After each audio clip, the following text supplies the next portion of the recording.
सभी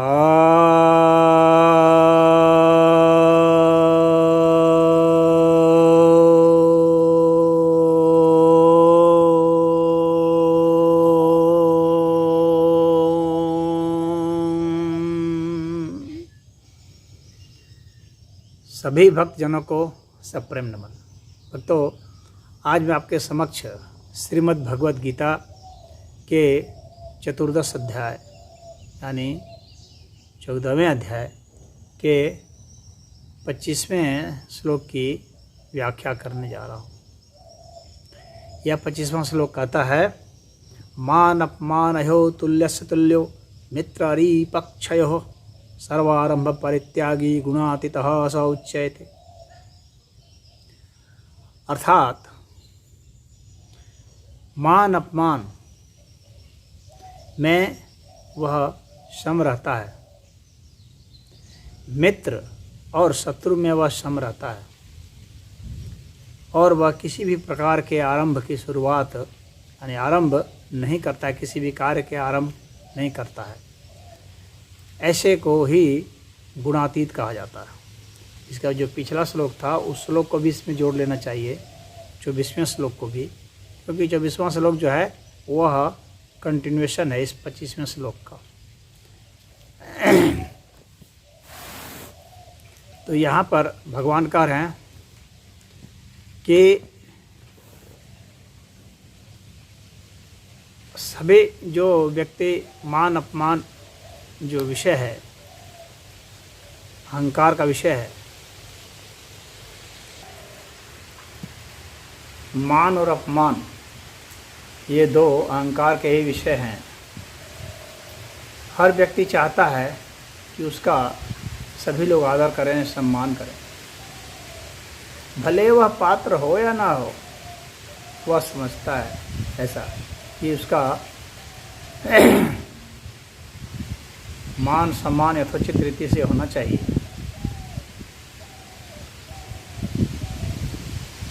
और हालांकि जो बुद्धिमान व्यक्ति हैं वे सबका मान करते हैं, लेकिन मान की लगातार जो कामना होती है वह अहंकार को बहुत जन्म देती है और उसके कारण क्रोधित हो जाता है व्यक्ति जब उसे मान नहीं मिलता है या हताश निराश हो जाता है। तो ऐसी स्थिति नहीं आनी चाहिए। जो समभाव वाले होते हैं उनको कोई फर्क नहीं पड़ता है, क्या करेगा मान को लेकर के। समाज में अपनी एक पहचान बनाने के लिए व्यक्ति आतुर रहता है, वह एक स्थान बनाना चाहता है, उसे लगता है कि उसने कुछ उपलब्धि हासिल की, ऐसा उसे अंदरूनी जो है सेटिस्फैक्शन होता है मान से।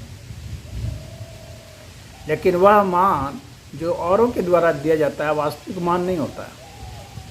क्या आप स्वयं को मान दे पा रहे हैं? क्या आपको स्वयं लग रहा है कि वास्तव में मैं ऐसी स्थिति में पहुंच गया हूं कि मैं अपना सम्मान कर सकूं? यदि आपको ऐसा लगता है तो संसार कोई आपको अपमानित भी करे तो आपको कोई फर्क नहीं पड़ेगा। अपमान कोई पसंद नहीं करता है, विशेषकर वे व्यक्ति जो बहुत अहंकारी होते हैं, वे अपमान बिल्कुल पसंद नहीं करते और वे अपमान का बदला लेते हैं। बुद्धिमान को चाहिए कि किसी को भी अपमानित ना करे, वो चाहे क्षुद्र से क्षुद्र भी क्यों ना हो, चाहे उसमें कोई प्रतिभा भी क्यों ना हो, अपमानित करने की कोशिश ना करे। ऐसा करने से वह एक शत्रु निश्चित पैदा करता है। और वह कोई व्यक्ति क्षुद्र से क्षुद्र भी क्यों ना हो, उसमें यह क्षमता होती है कि बड़े से बड़े व्यक्ति को नुकसान पहुंचा सकता है, पलीता लगा सकता है, उसका डायरेक्ट नहीं पहुंचा सकता है, इनडायरेक्ट पहुंचाएगा। हर समय उसके अहित के लिए वह लगा रहेगा और कहीं ना कहीं उसको कुछ ना कुछ मौके मिलेंगे ही मिलेंगे। अपने लेवल पर वह जो है वो करता रहेगा। इसलिए अगर आप बहुत धनवान भी हैं, बहुत गुणवान भी हैं, बहुत सब कुछ हैं आपके पास बहुत, फिर भी आप जो है इस चीज़ का ख्याल रखें कि कभी भी अपमानित करने की कोशिश न करें किसी को भी। अगर आप सम्मान नहीं दे सकते तो कम से कम अपमानित न करें। यह एक मूल मंत्र है छोटा सा, उसको याद रखना चाहिए। तो खैर, जो गुणातीत व्यक्ति है भगवान उसके विषय में यहाँ बताते हुए कहते हैं कि वह उसका अगर आप मान भी करते हैं या अपमान भी करते हैं तो उसको कोई फर्क नहीं पड़ता है, वह आपसे बदला लेने की नीयत से काम नहीं करेगा। वह व्यक्ति इससे तटस्थ होता है, इससे ऊपर उठा होता है, क्योंकि वह जानता है मान और अपमान अहंकार अंतःकरण बुद्धि और मन का विषय है। इसलिए वह जानता है कि यह हमारा मूल स्वभाव नहीं है। तो वह इसे अपने को तटस्थ रखने में सफल रहता है। मित्रारि पक्षयो, जो मित्र और शत्रु पक्ष, इनमें भी वह समान रहता है। समान का अर्थ ऐसा नहीं है कि वह नहीं समझता है कौन मित्र है कौन शत्रु है, या मित्रता क्या है शत्रुता क्या है। वो सब समान समझता है, वो जानता है कि क्या है, ज्ञान होता है। लेकिन वह मित्र को भी समझते हुए शत्रु को भी समझते हुए वह समान व्यवहार करता है। कहने का मतलब है जब न्याय की बात आएगी उस समय पता चलेगा। तो जो गुणातीत व्यक्ति होता है वह मित्र और शत्रु में समान रूप से व्यवहार करता है, मतलब कि न्याय के हिसाब से व्यवहार करेगा। ऐसा नहीं है कि अगर मित्र ने कुछ गलत काम कर दिया है तो उसका सपोर्ट कर देगा, और जो शत्रु है उसने सही काम किया है तो उसका विरोध कर देगा।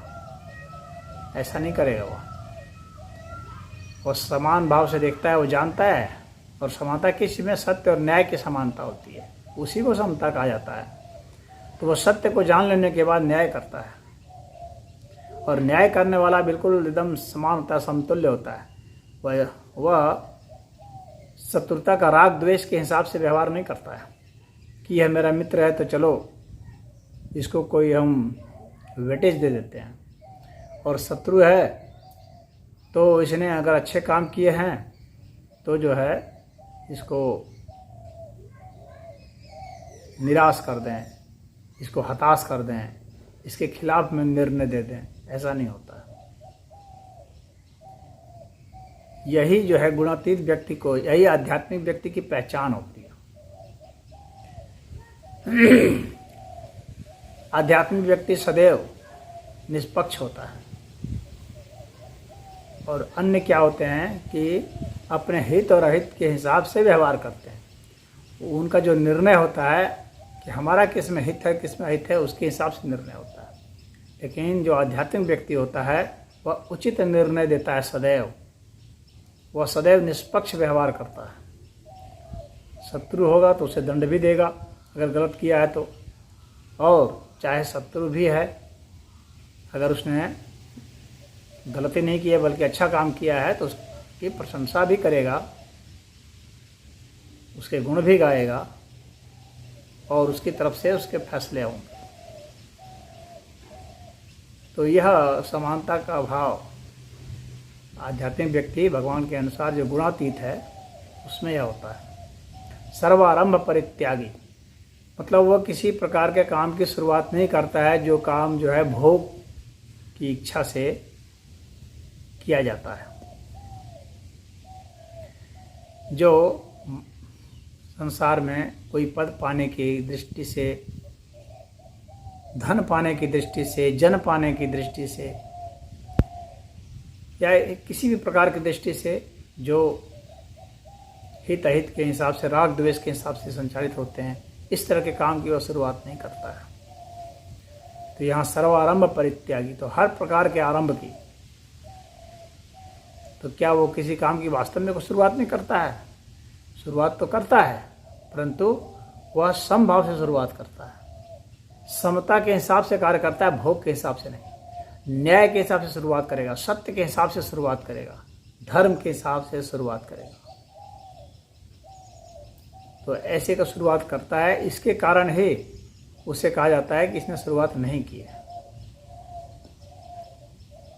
ऐसे कोई भगवान ने कहा है गुणातीतः स उच्यते, तो वैसे व्यक्ति जो है गुणातीत है,